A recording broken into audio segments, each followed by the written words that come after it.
ya lo encontraron, Salmo 139, del 7 al 12, ¿sí? Leemos, dice, ¿a dónde me iré de tu espíritu? ¿Y a dónde huiré de tu presencia? Si subiera a los cielos, allí estás tú. Y si en el Seol hiciere mi estrado, he aquí, allí tú estás.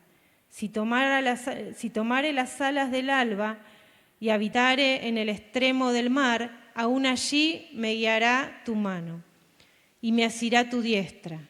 Si dijere, ciertamente las tinieblas me encubrirán, aún la noche resplandecerá alrededor de mí. Aún las tinieblas no encubren de ti, y la noche resplandece como el día. Lo mismo te son las tinieblas que la luz. Amén. ¿Alguna vez han leído este salmo? Sí, ¿no? Pero yo me ponía a pensar, ¿por qué David se hace esta pregunta? Es una pregunta que después él mismo la contesta, ¿no? Porque dice, ¿a dónde me iré de tu espíritu y a dónde huiré de tu presencia? ¿Cuál habrá sido la experiencia de David para hacerse esta pregunta o para meditar, ¿no? Quizás en algún momento de su vida habrá intentado de alguna manera huir de la presencia de Dios. Y después él mismo encontró la respuesta. Y ahora vamos a ir viendo cada uno de esas experiencias, ¿no? En diferentes historias. Pero yo busqué en el diccionario común, ¿no? ¿Qué significa la palabra huir? Que ahí creo, si lo tienen, si no lo leo. Vamos a leer cuál es la definición de huir. Ahí la tienen, ¿sí?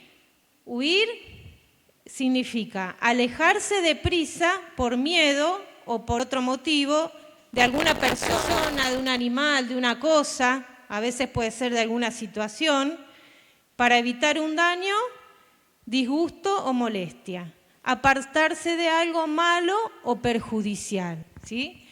¿Todos estamos de acuerdo que esta es la definición de huir? Bueno, por lo menos la Real Academia Española sí, ¿no? Dice que esta es la definición de huir. Ahora, si nosotros lo aplicamos a Dios, ¿ustedes qué creen? ¿Piensan que Dios es algo, o es alguien, mejor dicho, que es perjudicial para nuestra vida? ¿Piensan que Dios es una amenaza para nosotros o que tiene algo malo de lo que nosotros deberíamos huir? No.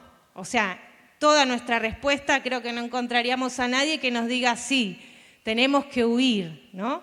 Pero sin embargo vamos a encontrar en la Biblia algunas historias de personas como nosotros que intentaron huir de Dios, a pesar de que, como decía el Salmo, ¿no? O sea, no hay posibilidad, por eso me preguntaban hoy cómo se llama el mensaje, y la verdad que no lo había pensado, pero digo, se me ocurrió misión imposible, ¿sí? Porque es algo que nunca lo vamos a lograr, huir de su presencia. Entonces vamos a leer en Génesis, por ejemplo, ¿no? Vamos a los orígenes. Ya en los primeros textos de la Biblia vemos a alguien que huyó de Dios. ¿Quién se imaginan que es? Adán y Eva, muy bien, ¿sí? Entonces dice Génesis 3, del 8 al 10. Y oyeron la voz de Jehová Dios, que se paseaba en el huerto al aire del día, y el hombre y la mujer se escondieron de la presencia de Jehová Dios entre los árboles del huerto. Mas Jehová Dios llamó al hombre y le dijo, ¿dónde estás tú? Y él respondió, oí tu voz en el huerto y tuve miedo, porque estaba desnudo y me escondí. Entonces, la primera situación de alguien que huye de la presencia de Dios, Adán y Eva. ¿Y por qué huyeron ellos de la presencia de Dios? Porque habían pecado, porque habían desobedecido a Dios. Entonces, a través de ese pecado que entró en ellos, el temor y el miedo. Ahí ya cambió la perspectiva que ellos tenían de Dios. O sea, ellos todos los días tenían comunión con este Dios creador, tenían un diálogo, ¿no? Porque dice que Dios se paseaba al aire del día y vemos que tenían una relación, ¿no? Y sin embargo, cuando ellos pecaron, lo primero que entró fue el temor a Dios. Hubo un cambio en su manera de pensar hacia Dios. Y ese pecado hizo que ellos huyeran. Y así como Adán y Eva, muchas veces nosotros también huimos de la presencia de Dios. ¿Por qué? Porque estamos en pecado, ¿no? La palabra dice que Dios, ¿cómo nos encontró a nosotros? Estando muertos en nuestros pecados, en nuestros placeres, ¿sí? Y Él vino a darnos vida juntamente con Cristo. Pero ahora que nosotros estamos vivos en Cristo, ya hemos nacido una nueva vida, pero todavía nosotros, ¿qué queda? Una naturaleza, ¿no?, de pecado, hasta el día que Dios nos termine, digamos, la obra que ya comenzó completamente y seamos completamente libres de la presencia del pecado en nuestra carne. Entonces nosotros todavía tenemos esa lucha en nuestro ser contra el pecado, ¿no? Y muchas veces hay áreas de nuestra vida en las que todavía, a pesar de ser salvos, estamos en pecado y permanecemos en pecado.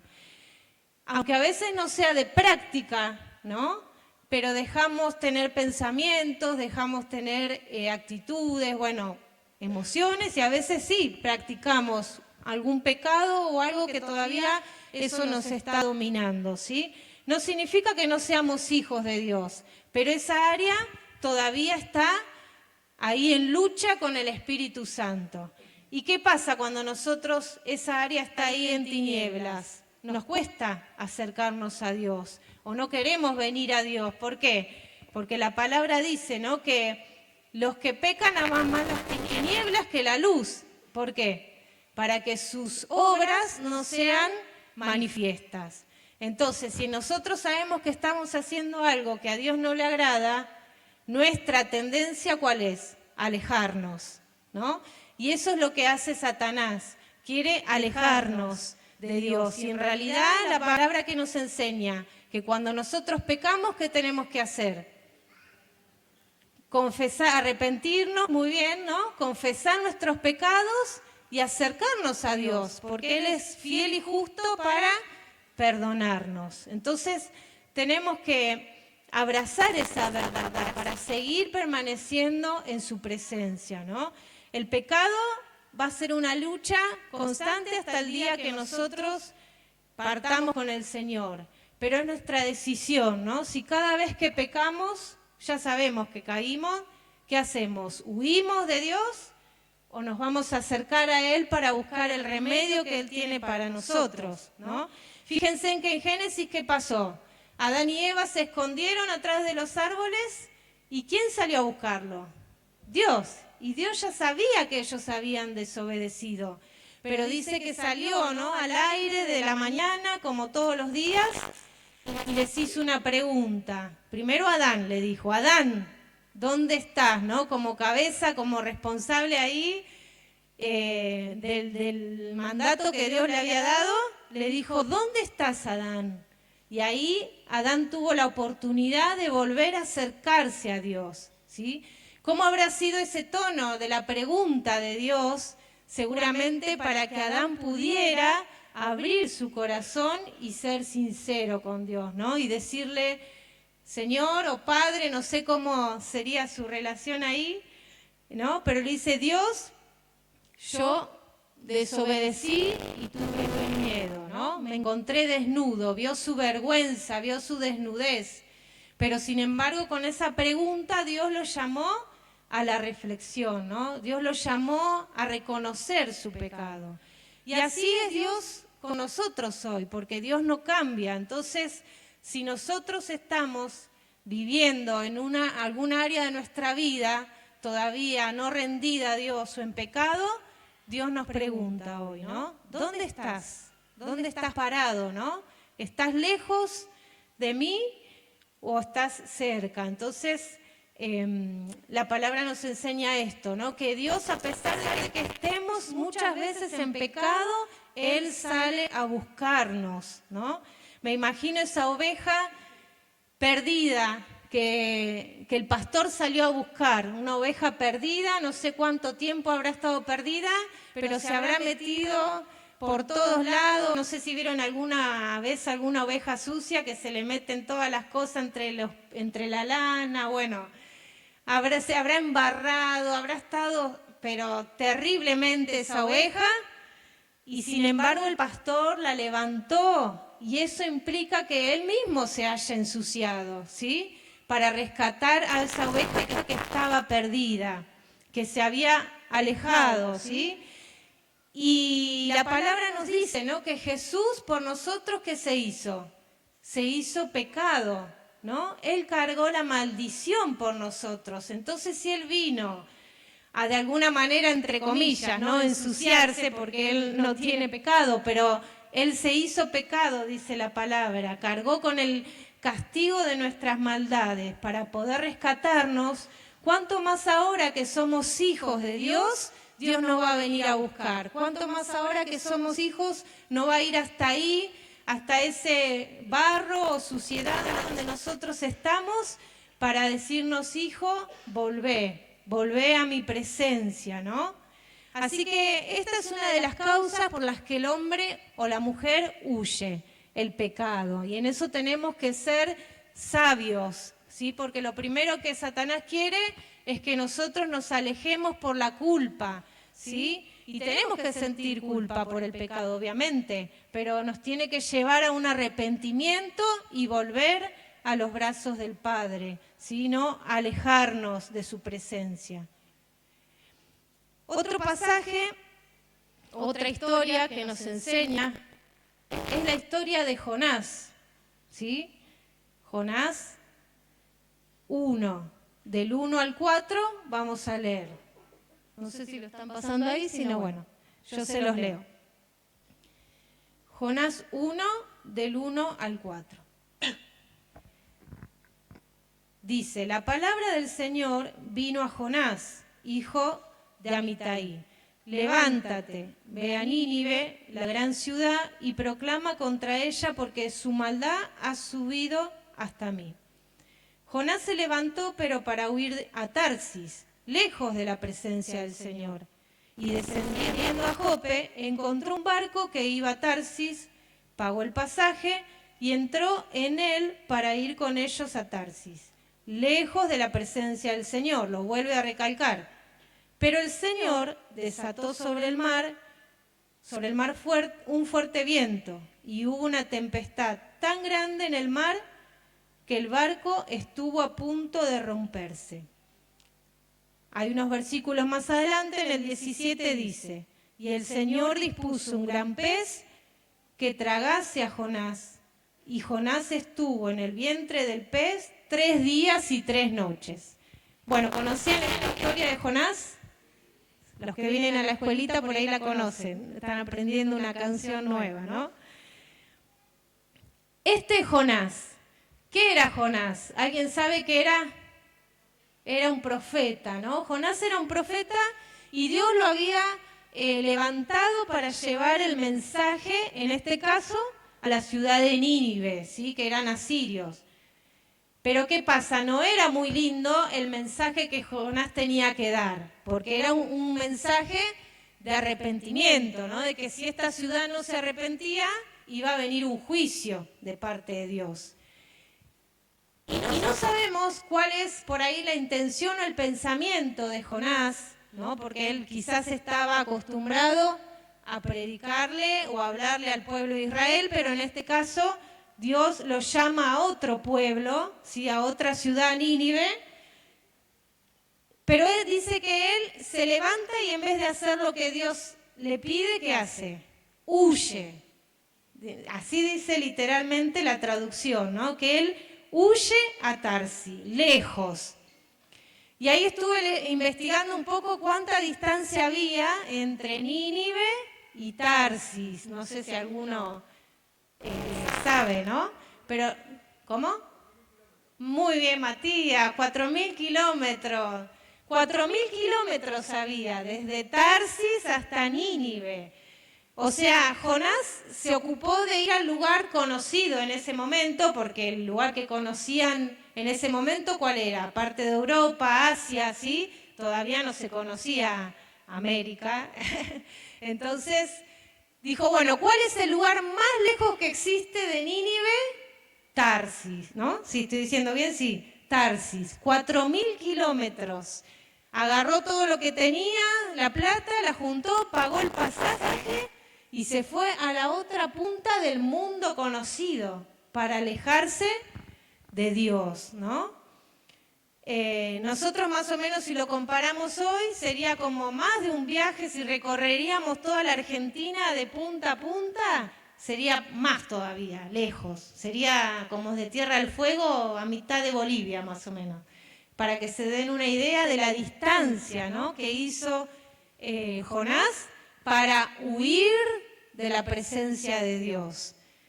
¿Por qué? Porque estaba huyendo del llamado, ¿no? Y muchas veces nosotros también somos como Jonás. Venimos bien hasta que Dios nos pide algo en relación a nuestro llamado y por prejuicios a veces, por inseguridades, por dudas, ¿no?, por falta de fe o porque no creemos lo que Dios puede hacer con nuestra vida, huimos, ¿no? Y aunque no huimos físicamente, ¿qué hacemos? Nada. No hacemos nada, ¿no?, con ese llamado que Dios nos dio. Y bueno, acá estaba Jonás, como muchos de nosotros a veces huyendo de lo que Dios nos está pidiendo, ¿no? Porque yo sé que muchos, todos en realidad de los que estamos acá, tenemos un llamado especial de parte de Dios y cada uno debe tener una palabra, una promesa, ¿no? Y no sabemos de qué manera Dios lo va a hacer, pero sabemos que Dios lo va a hacer, ¿no? Pero nosotros tenemos que permanecer en esa palabra y en ese llamado, porque si huimos, lo único que hacemos es atrasar los tiempos. Pero en realidad Dios va a cumplir cada una de sus promesas. ¿Qué le pasó a Jonás? Jonás, en el medio de ese camino, intentando huir de Dios, dice que se levanta una tormenta, ¿sí?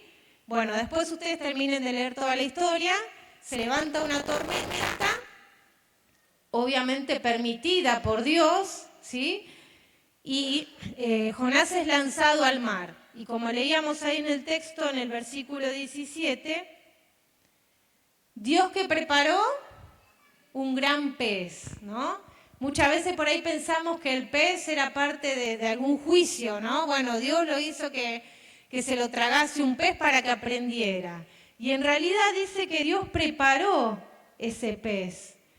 Entonces yo pensaba en esto, ¿no? En realidad el pez no venía como un juicio a Jonás, sino venía como algo que lo estaba protegiendo, ¿no? En esa huida, si él seguía en el fondo del mar, iba a morir. Pero sin embargo dice que Dios en su soberanía preparó este gran pez para que lo tragase. O sea, ni siquiera lo masticó, lo tragó. No le hizo daño a Jonás, sino que lo mantuvo ahí, ¿no? Miren hasta dónde llega el poder de Dios y el gobierno sobre la naturaleza, porque Dios le ordenó a ese pez que lo tragase, pero que no le hiciera ningún daño. Entonces Jonás estuvo, ¿cuántos días? 3 días y 3 noches adentro de un pez.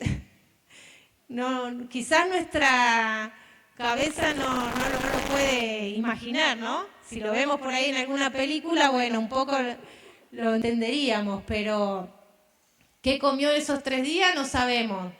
Pero sí sabemos que fueron 3 días en los que él estuvo resguardado de toda la tormenta que había alrededor. Bueno, el mar ya se había calmado.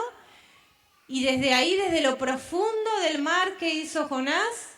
Empezó a orar, empezó a reconocer su situación, ¿no? Su error. Entonces oró a Dios y entendió que, bueno, que Dios lo estaba llamando otra vez. Y Dios lo saca, ¿no? Lo saca, lo devuelve en tierra. Así que yo pensaba esto, muchas veces nosotros queremos huir, ¿sí? Como decía recién, del llamado de Dios. Y Dios a través de diferentes peces, situaciones, ¿no? Circunstancias, nos va llamando, nos va trayendo otra vez para que entendamos cuáles son sus propósitos, para que volvamos a los diseños que Dios tiene para nuestra vida, ¿no? Entonces, como decía el Salmo, por más de que agarrara las alas del alba y vaya a lo profundo del mar, aún allí Jonás experimentó que la presencia de Dios estaba ahí, ¿no? Cuidándolo y oyendo su oración. Así que, por más de que, como veíamos al principio, Adán y Eva huyeron de su presencia, ¿no? El Salmo que decía, las tinieblas no encubren de la luz, ¿no? De Dios. O sea que por más de que muchas veces nosotros estemos en tinieblas en alguna circunstancia de nuestra vida, la luz del Señor nos alcanza. Por más de que así como Jonás, ¿no? haya experimentado literalmente estar en la profundidad del mar, ahí la presencia de Dios lo alcanzó, ¿no? Y lo hizo reflexionar y volver, ¿no? Después dice que Jonás volvió y llevó la palabra a Nínive, ¿y qué pasó? Ellos se convirtieron, ¿no? Se cumplió lo que Dios había determinado. Pero bueno, quizás ese llamado para Jonás no era solo para salvación de Nínive. Vemos que en Jonás había que trabajar, ¿no? En su carácter, en su idea, ¿no? En sus prejuicios, así como, por ejemplo, cuando Jesús llama a Pedro, ¿no? Que lo manda a predicar al centurión o a esta familia que era romana y se le tiene que aparecer, ¿no? En una visión para que entendiera cuál era el llamado también a los gentiles, porque Pedro estaba acostumbrado al pueblo de Israel. Entonces le costó aceptar que el evangelio también era para otro pueblo que no era, ¿no? El pueblo de Israel. Entonces muchas veces Dios nos va a llamar a cosas que nosotros tenemos que romper nuestros prejuicios, nuestras ideas, o bueno, todo lo que en este tiempo nos esté alejando de ese llamado. No se me duerman, chicos. Acá no estoy bien. Ya falta poquito. ¿Sí? Entonces, otra de las cosas por las que podemos huir es porque no queremos cumplir con el llamado, ¿no? que Dios tiene para nuestra vida. Y el último punto está en Mateo, ya les digo, esperen que se me fue acá.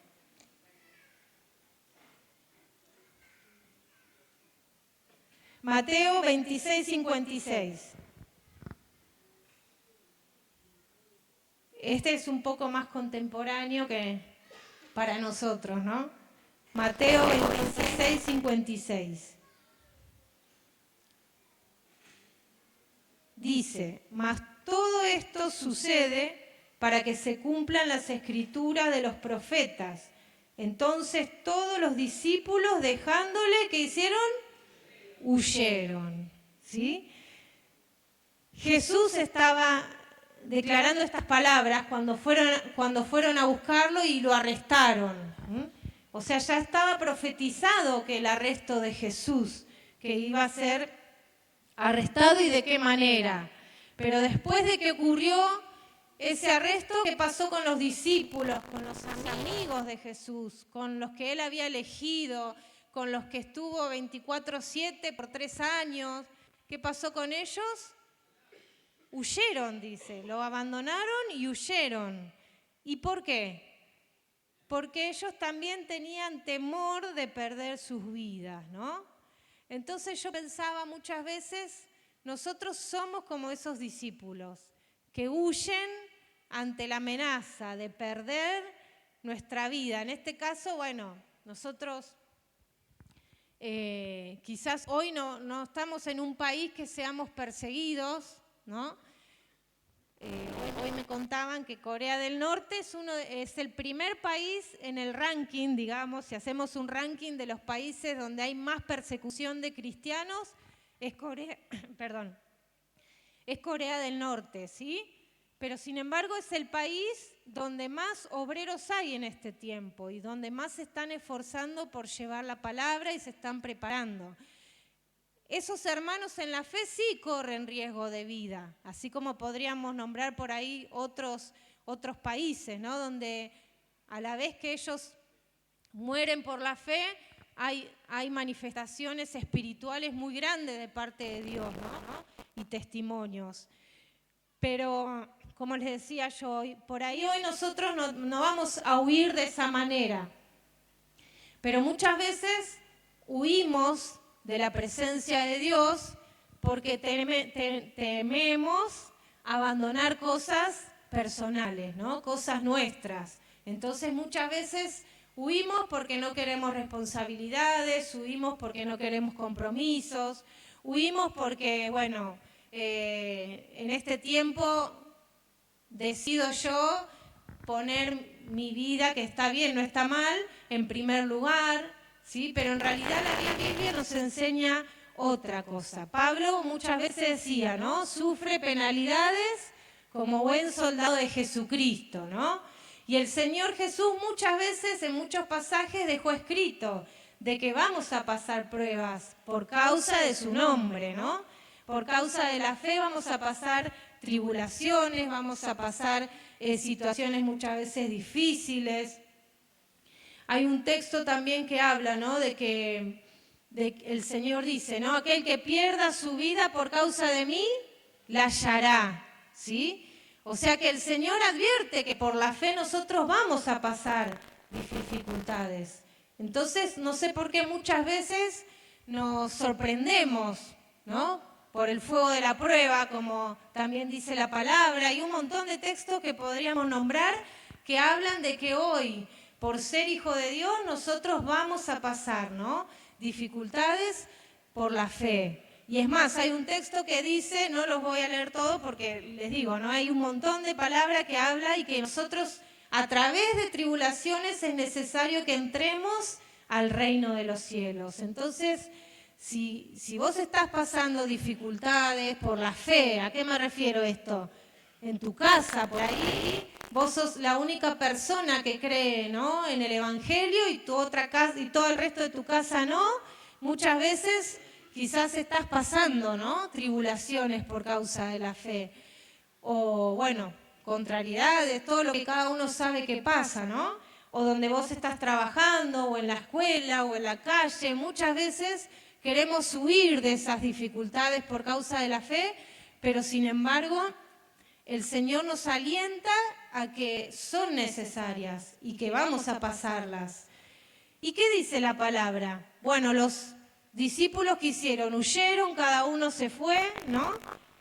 Ellos permanecían juntos, pero después cada uno volvió como a su rutina en esos 3 días, porque vieron que no había pasado nada, y de repente el Señor resucita, ¿no? Después del 3er día resucita, ¿y qué es lo primero que hace Jesús? ¿A dónde va? A buscar a sus discípulos, ¿no? A esos que lo habían abandonado, a esos que huyeron de la presencia de Él cuando estaba en el peor de su momento. Jesús se les aparece a ellos ya glorificado, ¿no? Y después no solo que se les aparece, sino que se queda con ellos, los alienta y los sigue preparando para la obra que iba a venir después del ministerio. Entonces, el Señor nos alienta a que sí vamos a pasar dificultades por causa de la fe, pero no tenemos que huir, no tenemos que abandonar, ¿sí? Sino como dice Apocalipsis 2:10, ¿no? El mensaje que Dios le da a esta iglesia de Esmirna, pero que también es para nosotros hoy. Dice, no temas en nada lo que vas a padecer. He aquí el diablo echará a alguno de vosotros en la cárcel para que seáis probados, y tendréis tribulación por 10 días. Sé fiel hasta la muerte, y yo te daré la corona de vida, ¿no? Entonces es una promesa de Dios que si nosotros permanecemos fieles a Él, Él nos va a dar esta recompensa que es una corona de vida. Ya tenemos la vida en Cristo, pero hay una corona mayor todavía en su presencia, ¿sí? En la eternidad. Pero tenemos que permanecer fieles. No huir cuando pecamos, sino acercarnos a Él en esa debilidad. No huir del llamado de Dios, sino aceptarlo y poder ponernos en tarea, ¿sí? y no huir de la presencia de Dios por las dificultades que podamos pasar, sino al contrario, poder comprometernos cada día más con Él, con su palabra, con sus propósitos. Amén. Así que bueno, esto era un poco lo que les quería compartir y lo que yo venía reflexionando este tiempo. El que tiene que huir de la presencia de Dios no son sus hijos, sino que el que tiene que huir es Satanás. Y él huye cuando nosotros le resistimos, dice la palabra, ¿no? Entonces, nosotros no tenemos que huir de Dios, tenemos que huir del pecado. Y como dice la Biblia, nosotros todavía no hemos resistido hasta la muerte. Ayer hablaban con los jóvenes la palabra eso, ¿no? De que a veces nos confiamos, nos pensamos que, bueno, la podemos sobrellevar, pero no, la Biblia es clara, nosotros tenemos que huir del pecado y permanecer en la presencia de Dios y poder aceptar su llamado y entregarnos a Él, porque Él nos va a guiar y Él nos va a llevar a sus propósitos, como lo hizo con Jonás, y bueno, y Él nos va a dar la victoria en cualquier circunstancia que tengamos por la fe. Así que bueno, a no desmayar y a poder permanecer. Amén. No somos de los que huimos. Un aplauso para el Señor.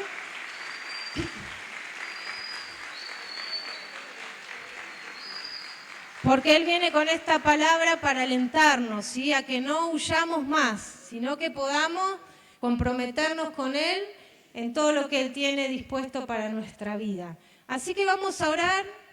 Y vamos a cantar una adoración también para terminar este tiempo.